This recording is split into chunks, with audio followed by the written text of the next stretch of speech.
On February 15th, 2025, something happened near Malibu, California that got everyone's attention. It was an earthquake. The earth shook at 11:44 p.m. This wasn't just a small rumble. People all across Los Angeles and Ventura counties felt the ground move. Earthquakes are serious business. It's important to understand what they are and how to stay safe when one happens. So let's learn about earthquakes together. This earthquake wasn't a surprise. California is right on the edge of a giant puzzle piece of the Earth's crust called the Pacific Plate. This plate is always moving and bumping into the North American plate. These bumps and grinds cause earthquakes. Even though we know a lot about earthquakes, we can't predict exactly when they'll happen.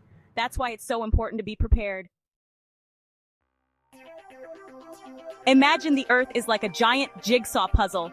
Each piece of this puzzle is constantly moving, albeit very slowly, and these movements are what cause the Earth to shake. These puzzle pieces are called tectonic plates. They fit together in a way that forms the Earth's crust, but they are not static. These plates float on a hot, gooey layer of rock deep inside the Earth, known as the mantle. The mantle is like a thick, flowing liquid that allows the plates to move. Think of it like melted marshmallow. Just as melted marshmallow can stretch and flow, so can the mantle beneath the Earth's crust. These plates are always on the move, but they move very, very slowly. It might take millions of years for them to travel just a few inches. Sometimes they push against each other, and other times they pull apart. This constant movement is what shapes our planet's surface. All this pushing and pulling causes stress to build up along the edges of the plates, which are called faults. Faults are like cracks in the Earth's crust where the plates meet. When the stress gets too big, the rocks along the fault suddenly slip, releasing a burst of energy. This release of energy is what causes the ground to shake. This burst of energy travels through the Earth as waves, and that's what we feel as an earthquake. These waves can travel great distances, shaking the ground as they go. The point underground where the rocks first slip is called the hypocenter. It's the starting point of the earthquake, deep beneath the Earth's surface. The point on the Earth's surface directly above the hypocenter is called the epicenter. This is usually where the shaking is felt the strongest. The Malibu earthquake had a magnitude of 3.7. Magnitude is a measure of the energy released by an earthquake. That's like a small shake compared to some of the bigger earthquakes that have happened. Some earthquakes can be so powerful that they cause massive destruction and change the landscape. Large earthquakes can cause buildings to collapse, roads to crack, and even trigger tsunamis. The impact of an earthquake depends on its magnitude and the area it hits. It's important to be prepared for earthquakes, especially if you live in an area where they are common. Knowing what to do during an earthquake can save lives. Practicing earthquake drills and having an emergency plan can help you stay safe. Remember to drop, cover, and hold on during an earthquake. So the next time you feel the ground shake, you'll know it's the result of the Earth's ever-moving puzzle pieces, the tectonic plates doing their dance beneath our feet. Scientists use a tool called a seismograph to measure the strength of earthquakes. This device is crucial in helping us understand the dynamics of our planet's seismic activity. A seismograph is like a sensitive pen attached to a heavy weight. This ingenious setup allows it to detect even the slightest tremors in the Earth's crust. When the ground shakes, the weight stays still due to inertia, a property that resists changes in motion. This principle is what makes the seismograph so effective. But the pen moves, making a wiggly line on a piece of paper called a seismogram. These wiggly lines are more than just scribbles. They are a record of the Earth's movements. The size of the wiggles on the seismogram tells scientists the magnitude of the earthquake. Larger wiggles indicate stronger quakes, while smaller ones suggest milder tremors. The Richter scale is a way to measure earthquake magnitude. Developed in 1935 by Charles F. Richter, this scale has become the standard for quantifying the size of earthquakes. Each whole number on the scale represents a tenfold increase in the size of the earthquake waves.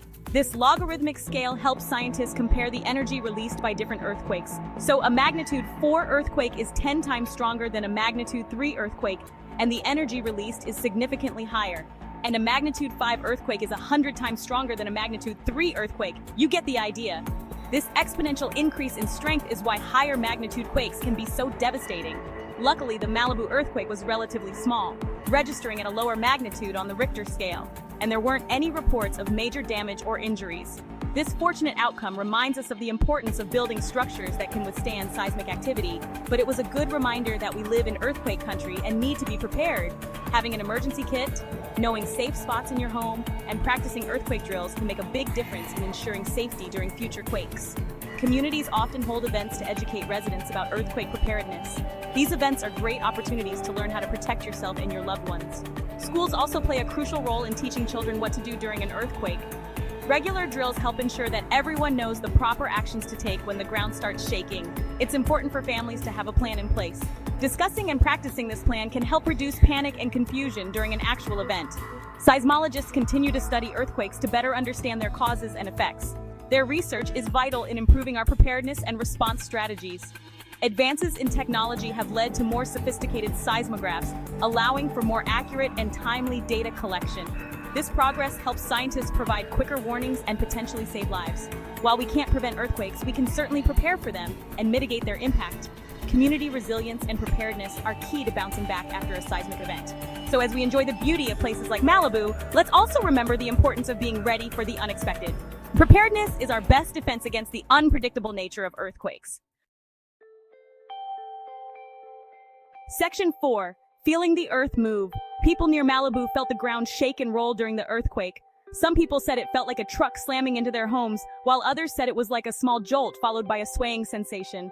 Imagine you're holding a bowl of jelly and someone bumps the table.